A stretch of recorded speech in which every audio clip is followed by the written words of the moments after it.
Всем привет! Это мастер-класс от магазина Лентомания. Меня зовут Аня Сахно. Сегодня мы будем вязать классную сумочку из рафии. Сумочка легкая, летняя и напоминает о жарких днях. Сумочка такая получается вместительная. Ширина ее около 40 сантиметров, высота около 24 сантиметров.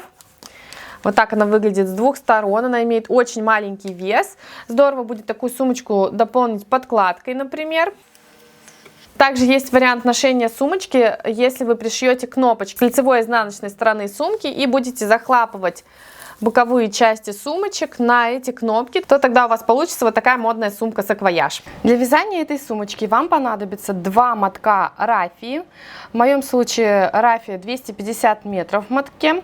Она натуральная у меня. Также я выбрала крючок 3,5 мм. Если хотите поплотнее сделать сумочку, то можно выбрать также 3-миллиметровый крючок. Также я буду использовать вот такую вот укрепляющую основу для сумки. Размеры основы 29 сантиметров в длину и 9,5 сантиметров в ширину. Такую основу, рафию и крючки для рафии вы можете приобрести на сайте Lentomania.ru. Вот здесь в уголочке сейчас появится быстрая ссылка. Также внизу в описании к видео я оставляю всегда ссылки на товары, которые использую в мастер-классах. Заглядывайте туда. Если такой основы у вас нет, то проматывайте вперед. Чуть позже я покажу, как вязать донышко более крепко, если у вас нет под рукой основы. Итак, для начала нам нужно вложить в самый угловой квадратик крючок, вытянуть наружу рафию.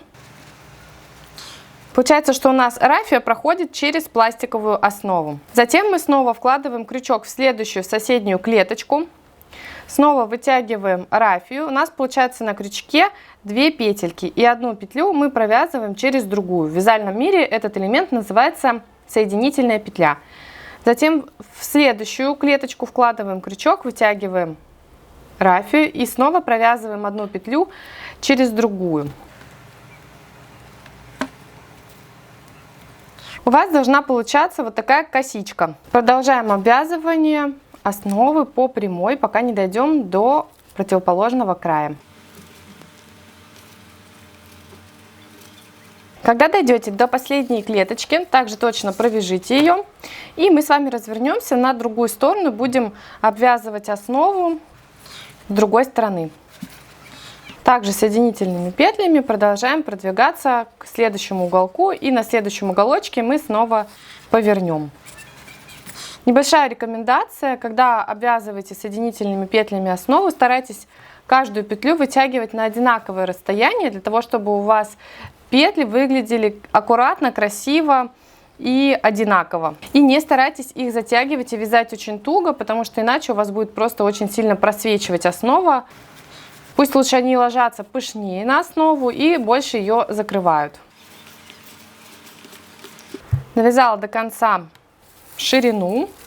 Снова разворачиваюсь, перехожу на другую часть.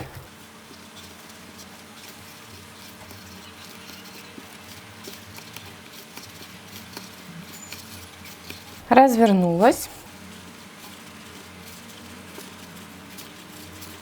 И вот здесь я дошла до первой петельки, которую мы уже обвязали. На этом этапе я снова разворачиваюсь, на клеточку ниже спускаюсь, на ряд ниже, и начинаю обвязывать его. То есть таким образом мы просто по спирали начинаем обвязывать всю основу. Вот так это выглядит. То есть на ряд ниже мы будем также обвязывать, разворачиваться. И перейдем вот сюда, здесь снова на ряд ниже развернемся, и так дойдем до середины.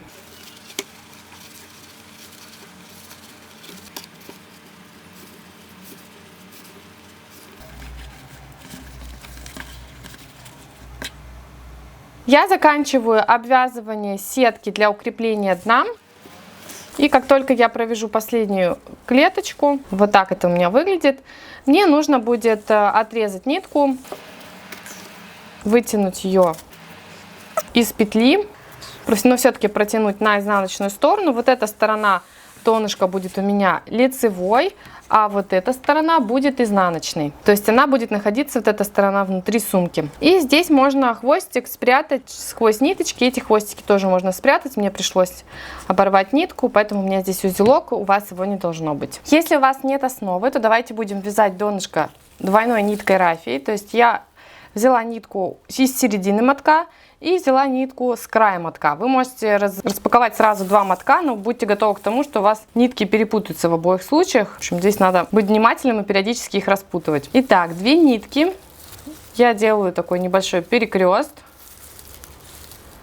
Провязываю первую петлю, вот так она выглядит. И начинаю вязать воздушные петли.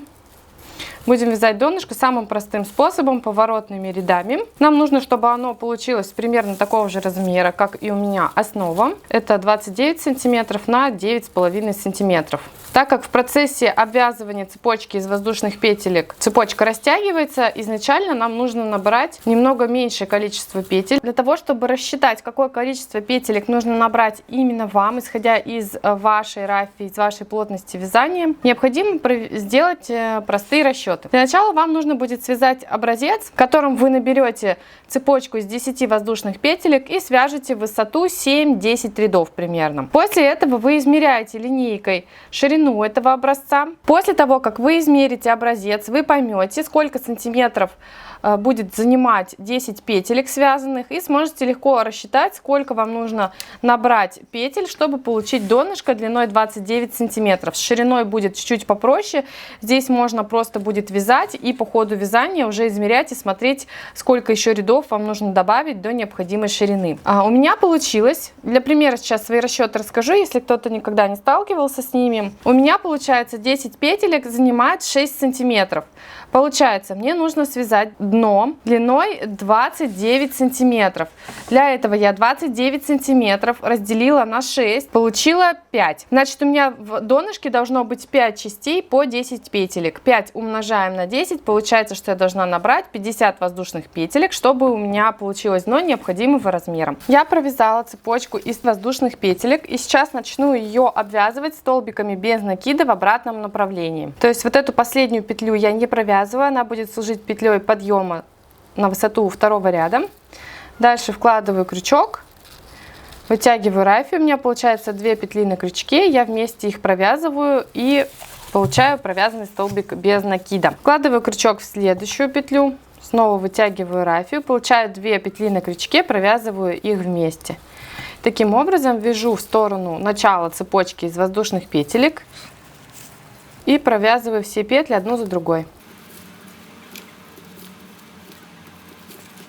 Я провязала до конца первый ряд, он у меня вот такую спиральку закрутился. Провязываю сейчас первую воздушную петлю, которую мы набирали. Также точно столбиком без накида. Потяну ее немного. Теперь делаю петлю подъема до высоты третьего ряда.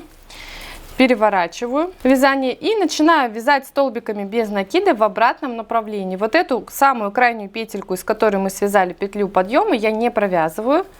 Вкладываю крючок в следующую петлю и продолжаю вязать обратно. И таким образом я вяжу наше донышко до тех пор, пока ширина донышко не достигнет 9,5 примерно сантиметров. Тут тоже будет зависеть от вашей плотности вязания. Ширина донышка у меня получилась примерно 9,5 сантиметров. И такое вязаное донышко у меня соответствует полностью по размерам донышку укрепленному, которую я обвязываю с помощью рафии. Если не хотите рассчитывать самостоятельно, то можете попробовать набрать, как я набрала, 50 воздушных петелек и связать 10 рядов. Скорее всего, у вас получится тоже примерно такого же размера донышка. Еще раз повторюсь, что я вязала в 2 ниточки рафии крючком 3,5 мм. Чтобы у вас получилось что-то примерно такое же по размерам, вам тоже необходимо вязать двойной ниткой и крючком такого же размера. После того, как донышко готово, нам необходимо его будет обвязать. Мы его обвяжем просто столбиками без накида. Сделаем такой один ряд столбиков без накида, затем уже перейдем к основному узору для сумки. Я сейчас покажу, как я буду обвязывать основу, которую укрепила. Если вы вяжете стандартное дно столбиками без накида, чуть-чуть перемотайте вперед, там буду показывать, как обвязывать обычное связанное донышко. Развернем донышко лицевой стороной к себе. Я вложу крючок в самую угловую точку донышка. Хотя, по идее, можно вложить абсолютно в любое отверстие, потому что мы будем все равно вязать без шва на лицевой стороне, и место стыка не будет видно. После того, как я вытянула рафию, я провязываю ее на крючке, затем снова вкладываю крючок в то же самое отверстие, в угловое. То есть в угловое отверстие мы будем провязывать по 2 столбика без накида, чтобы сгладить этот угол, чтобы он не был прям супер острым и смотрелся более гармонично в сумке. Затем вкладываю в следующее отверстие. При этом я еще сразу хвостик кладу вот так вот сверху на основу, для того, чтобы он у меня сразу остался внутри ряда, и мне не нужно было прятать хвостики в конце вязания. Меньшее количество, по крайней мере, нужно будет прятать. Если вам сложно так вязать, вы можете его оставить где-нибудь в стороне, просто вкладывать крючок постепенно в каждое отверстие, а хвостик спрятать в конце вязания в изнаночных ниточках, в изнаночных петлях. Снова вложу крючок, провяжу столбик без накида. И таким образом я буду провязывать донышко, сеточку по периметру.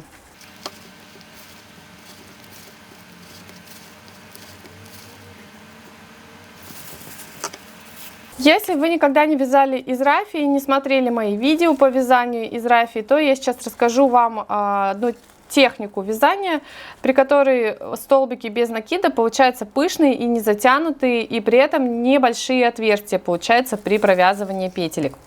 Для этого, когда вы вкладываете крючок в отверстие и вытягиваете рафию, не бойтесь ее слишком сильно вытянуть. Вытягивайте ее на высоту той петли, которая у вас уже была на крючке. И эта петля, которую вы сейчас вытянули, она не должна быть затянутой или слишком тугой.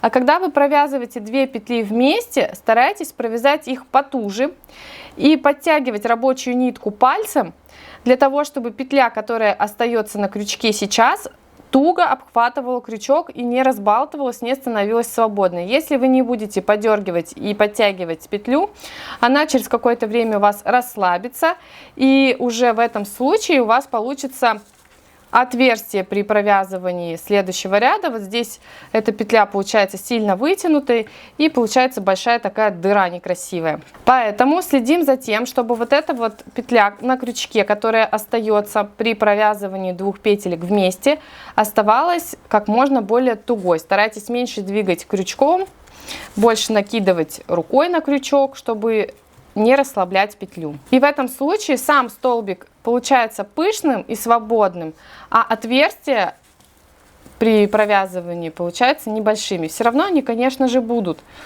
но будут смотреться гармонично, хорошо, не как дырки. Эта техника актуальна для вязания из любой пряжи.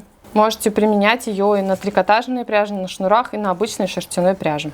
Единственное, когда она не подходит, это если вы хотите связать очень тугое изделие, супер тугое, например, из заранее вытянутой трикотажной пряжи. В этом случае лучше вязать туго на протяжении всего полотна, и вот эту вот петлю тоже не вытягивать. Но в случае с рафией она 100% работает и позволяет сделать изделие воздушным и красивым. Не забывайте каждую угловую петлю удваивать. В одно и то же отверстие вам нужно будет вкладывать крючок 2 раза подряд. А затем уже переходить к отверстиям, которые находятся на другой стороне донышка. Точно по такому же принципу нужно обвязывать вязаное донышко. Вкладывайте крючок в любую петлю. Я тоже начну с угловой. Вот сюда. Провяжу также точно по такому же принципу 2 петли, 2 столбика без накида в одну и ту же петлю. Для того, чтобы сгладить углы 90 градусов, сделать их помягче. Провязала. И теперь также точно начинаю обвязывать по периметру донышка, вкладывая в каждую петлю крючок по одному разу, провязывая по одному столбику без накида в каждую петлю. Принцип тот же самый, и не забывайте удваивать угловые петли. Я дошла до первой петли, которую мы связали с вами, и сейчас буду соединять конец начала первого ряда. Соединение будет с помощью хвостика, но хвостик я не оставила, и буду соединять просто отдельной ниткой. То есть сразу вам покажу такое развитие событий. Если у вас закончился хвостик, порвался хвостик, и вы не знаете, как дальше соединять методом хвостика, то можно взять просто отдельную нитку рафию. Я взяла ее где-то 50 сантиметров длиной и сейчас начну ей закрывать. У меня действительно появится лишний хвостик, еще один в начале, поэтому все-таки удобнее изначально оставлять длинный хвост перед тем, как начать вязать первую петлю, но мы его спрятали внутрь ряда, я про это не вспомнила, поэтому сейчас буду закрывать отдельно взятой ниткой. У меня есть последняя петля, которая провязана наполовину, то есть я вытянула рафию, но не провязала 2 петли вместе. Буду провязывать их вот этим отдельным хвостиком, отдельной ниточкой. То есть рабочую нитку, ту, которая у меня идет от мотка, я не трогаю, убираю ее в сторону. Беру дальше нитку, которую отрезала, которая у меня вот 50 сантиметров примерно длиной. Оставляю чуть-чуть хвостик, чтобы он не торчал, а его можно было спрятать впоследствии. Провязываю этим хвостиком 2 петли вместе, вытягиваю весь оставшийся длинную ниточку, подтяну немножко рабочей ниткой петли. Затем опять работаю только вот этим хвостиком, ниточкой, которую мы отрезали специально. Вкалываю крючок движением сзади вперед в первую петлю, которую мы провязали. Протягиваю хвостик наш на изнаночную сторону нашей сумочки. Вытягиваю его опять весь. Затем немножко разверну к себе изнаночной стороной. Здесь вы видите обратную сторону, изнаночную сторону нашего первого ряда, который мы связали. Мы находим последнюю петлю и видим, что здесь есть вот такая косичка. Все состоит из косичек, и вот она косичка последней петли. А за косичкой с изнанки есть еще перемычка, которая находится параллельно косичке. Вот она. Вот в эту перемычку мы опять движением сзади вперед вкладываем крючок. Затем вкладываем крючок в заднюю стеночку косички, только за заднюю стеночку. То есть у нас сейчас крючок выглядывает прямо из середины косички. Обе стеночки находятся с двух сторон от крючка.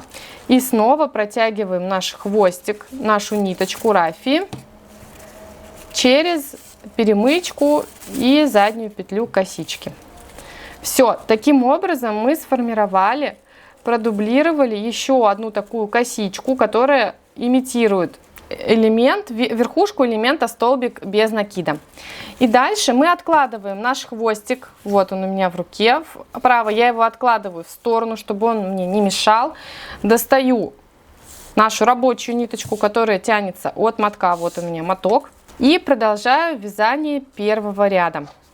У меня сейчас будет моя сумочка связана узором, который очень напоминает узор колосок или узор паркет.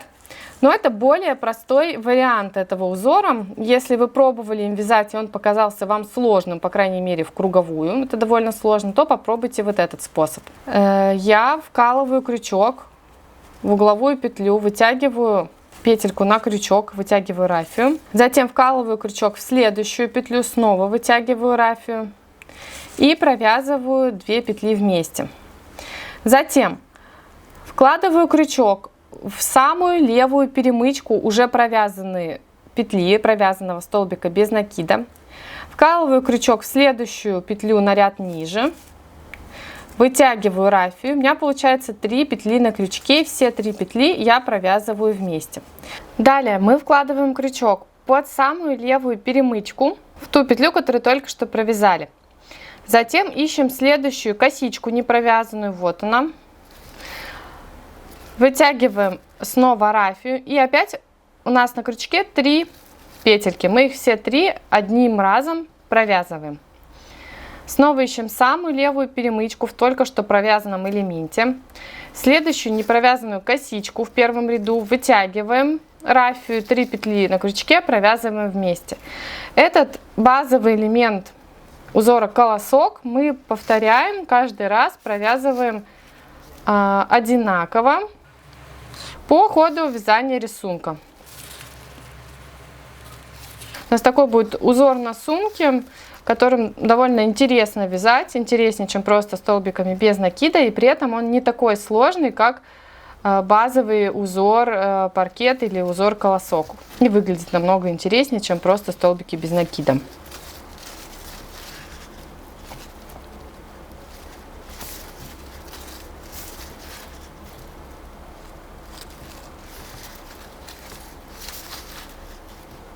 Вот такой у нас получается ряд, у которого есть такие протяжки, и они наклонены влево. Теперь мы подошли к самому интересному и, возможно, к одному из самых сложных моментов в этом узоре. Это соединение ряда. Мы с вами дошли, я провязала последнюю петлю свободную первого ряда. И у меня осталась первая петля ряда. Мы такую воздушную петельку свободную вытягивали. Вот она сейчас у меня находится вот здесь, в начале ряда, это конец ряда.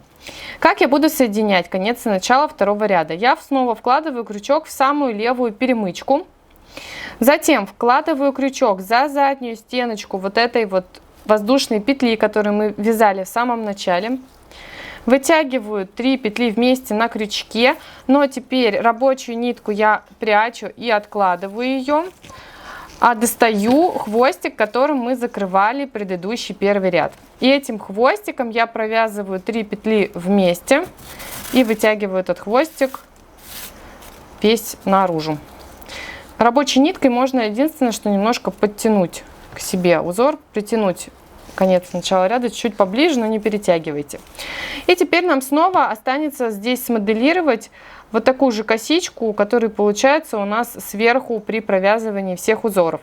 Для этого мы снова вкладываем крючок движением сзади вперед, вытягиваем хвостик на изнаночную сторону нашей сумки, подтягиваем немножко, немножечко переворачиваем к себе изнанкой ряд. Находим перемычку, находим заднюю часть косички. Крючок у нас с вами находится сейчас прямо внутри косички, в центре косички. Снова зацепляем хвостик и протягиваем его наизнанку. Подтянем все хвостики, изнаночные в том числе. И у нас снова смоделирована с вами косичка и этот ряд. Сейчас мы с вами будем вязать следующий ряд, нечетный ряд, снова столбиком без накида. После этого, начиная с третьего ряда, мы будем всегда одинаково вязать все нечетные ряды нашей сумки. Я сейчас вам покажу, как я это вяжу. Видите, у меня уже здесь связана половина, примерно даже больше половины сумочки. И я сейчас покажу вам, как я вяжу все нечетные ряды. Вот здесь у меня шов, соединение рядов. Его вот так вот просто не увидишь, потому что оно тщательно скрыто, так скажем. И я сейчас здесь начну вязать ряд, который состоит из столбиков без накида. Я вкладываю в ближайшую к нашему соединению косичку, крючок под обе стеночки петли, вытягиваю петлю, провязываю ее как воздушную. Вкладываю крючок в следующую петельку, вот сюда, тоже под обе стеночки петли, вытягиваю рафию. У меня получается 2 петли на крючке, их я провязываю вместе. И таким образом я вяжу просто столбиками без накида по ходу вязания весь ряд. Вот так, под обе стеночки петли вкладываю крючок и провязываю 2 петли, получившиеся вместе. Провязываю так каждый нечетный ряд, как я уже говорила. И сейчас покажу, как мы будем еще провязывать каждый четный ряд, начиная со следующего. Тоже немножко будем вязать по-другому, будем немного по-другому вкладывать крючок. Вот, пока просто столбиками без накида я довязываю ряд до конца. Я провязала так ряд столбиками без накида. Закрываю его привычным способом с помощью хвостика. У меня хвостик остался, правда, уже не очень большой, у вас он должен быть подлиннее. Но смысл тот же самый, я не провязываю последние 2 петельки рабочей ниткой, а провязываю их хвостиком. Затем вкладываю крючок в первую петлю ряда, движением сзади вперед, протягиваю хвостик на изнаночную сторону, переворачиваю немножечко ряд изнаночной стороной к себе, ищу последнюю петлю, вкладываю крючок за перемычку и за заднюю стеночку петлю в середину косички, крючок и вытягиваю хвостик на изнаночную сторону. Все, это последний раз, когда я этим хвостиком закрывала ряд. Дальше я его спрячу в изнаночных ниточках, отрежу и отрежу новый хвостик для того, чтобы закрывать дальше свою сумочку. И теперь покажу, как мы вяжем, начиная с 4-го ряда, четные ряды. Узор будет тот же самый, как будто бы мы вяжем узор колосок частично. Один ряд только провязываем такой. Только мы теперь будем вкладывать крючок не под обе стеночки петли, а только за заднюю стеночку петли и за перемычку. Вкладываю крючок за заднюю стеночку петли и за перемычку, которая следует за задней стеночкой.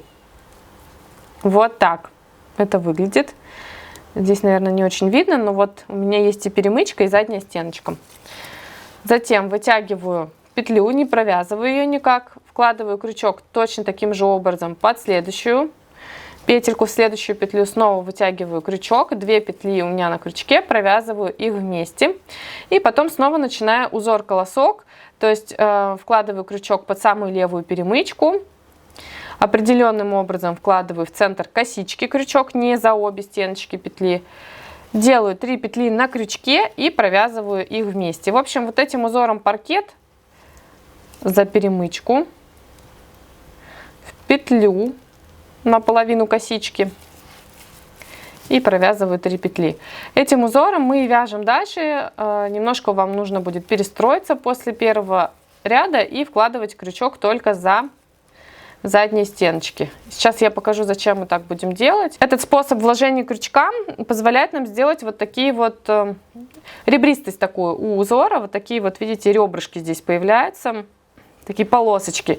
И это создает немножко тоже иллюзию косички. То есть у нас с вами получается косичка, только не такая большая, как если бы мы вязали полноценным узором колосок. Кстати, кто хочет провязать прям полноценным узором колосок, когда наклонены протяжки то влево, то вправо, то влево, то вправо, то переходите по ссылке, которая сейчас появится в углу видео, вот здесь на экране. Там я рассказываю, как вязать круговой узором колосок. А у нас здесь узор, который похож на узор колосок, и он намного проще, но выглядит тоже интересно. И таким образом мы вяжем с вами вверх. Напоминаю, что я вяжу таким образом, начиная с 4-го ряда, самого низа, и просто вам показала уже, какой получится эффект. И вяжем так высоту, пока вам не покажется, что высота сумочки уже достаточная для вас, и что сумочка будет смотреться гармонично. Сейчас покажу, сколько рядов провязала я и как это будет выглядеть. Первый. Почему-то видно голову. Я провязала 35 рядов этим узором. Последний ряд у меня получился как раз узорчик с протяжками. Сумка очень большая, почти не вмещается в кадр.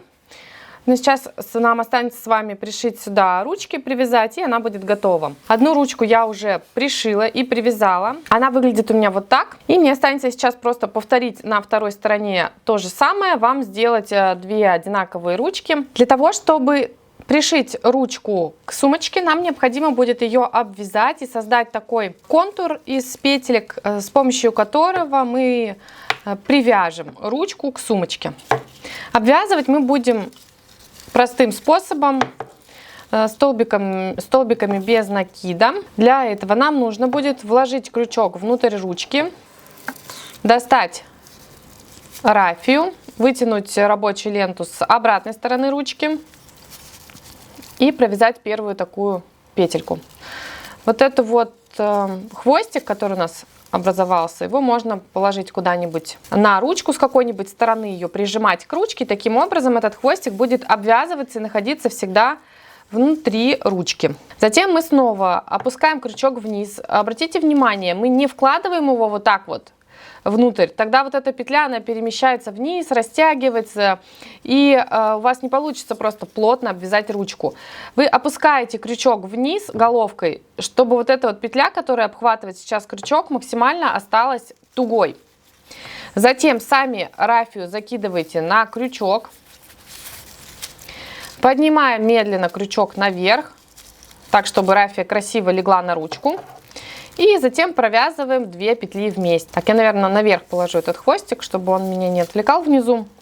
Снова опускаю вниз крючок, накидываю рабочую ниточку рафии, вытягиваю аккуратно рафию, делаю нужное правильное натяжение и провязываю 2 петли вместе.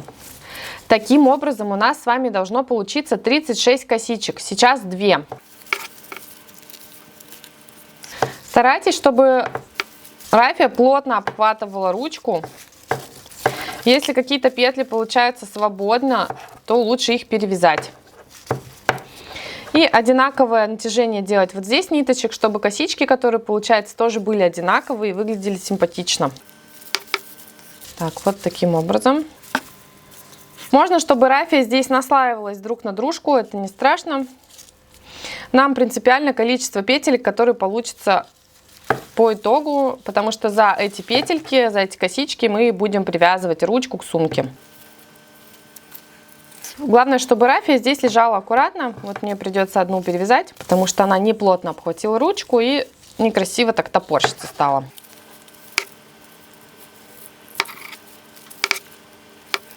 Продолжаем так делать, пока не насчитаем 36 косичек наверху ручек. После того, как я провязала 36 вот здесь косичек наверху, я могу обрезать нитку, могу обрезать хвостик, который у меня торчит, который мы прятали, он уже закреплен хорошо. Затем мы эту петельку, которая у нас остается, вытягиваем.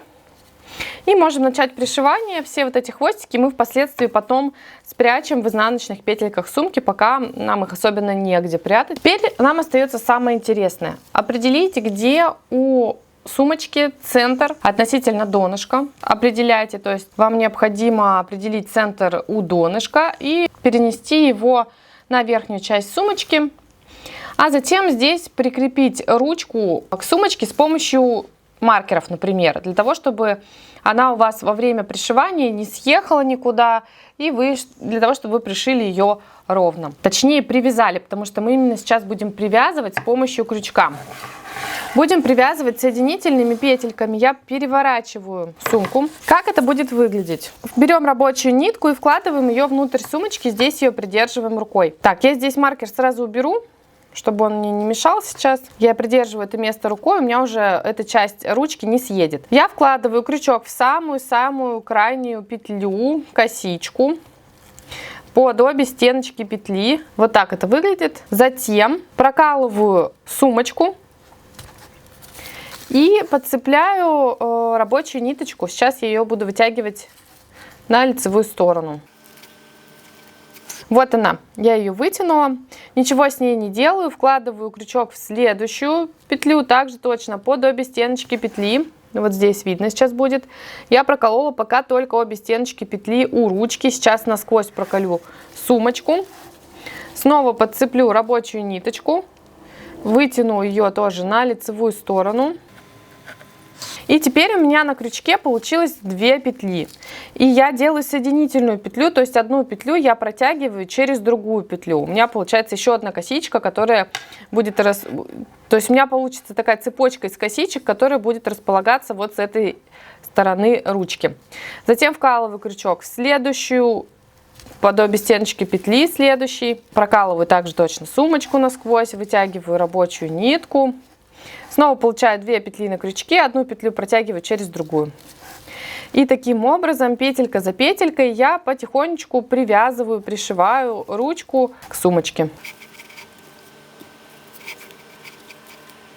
Вот такая у меня получается косичка по краю ручки. Как только вы пришьете всю ручку к сумочке, то можете обрезать ниточку и спрятать все нитки с изнаночной стороны сумки. Затем сумку я советую наполнить чем-нибудь, например, валиками, роликами из полотенец, и прогладить ее с паром или отпарить сумочку для того, чтобы у вас узор стал ровным и чтобы сумочка приобрела свою ровную форму, потому что сейчас она в некоторых местах может у вас быть вытянутой или наоборот слишком стянутой. После того, как мы закончим обвязывать ручку и пришивание обоих ручек к нашей основной части сумочки, у нас получается вот такая вот пляжный такой шопер, можно сказать. Он, конечно, больше подходит для лета. Сумочка получается очень легкая, воздушная, летящая, такая же, как и пряжа рафия. Поэтому здорово такую сумочку дополнить подкладкой, либо выполнить хлопковый мешочек внутри, который затягивается сверху на ниточку. Это сейчас очень тоже модно. Сумочка получается очень вместительная, большая, 40 сантиметров примерно в ширину и высота около 24 сантиметров.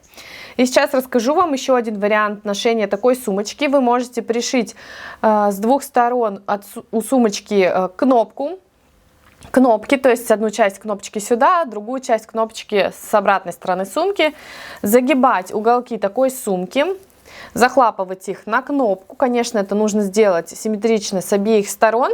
И тогда у вас получится вот такая вот сумка-саквояж. Выглядит такая сумка интересно и стильно. Либо можете выправлять уголки и носить ее как сумочку-шопер. Все необходимые материалы на эту сумку, ручки, рафию и подходящий крючок вы можете купить на сайте lentomania.ru. Ссылку на сайт я оставляю вот здесь в уголке видео. Можете переходить по ней. Также внизу в описании есть подробные ссылки на каждый товар, который я использую при вязании этой сумочки. Желаю всем отличного настроения, побольше рафии и классных сумочек. Пока-пока!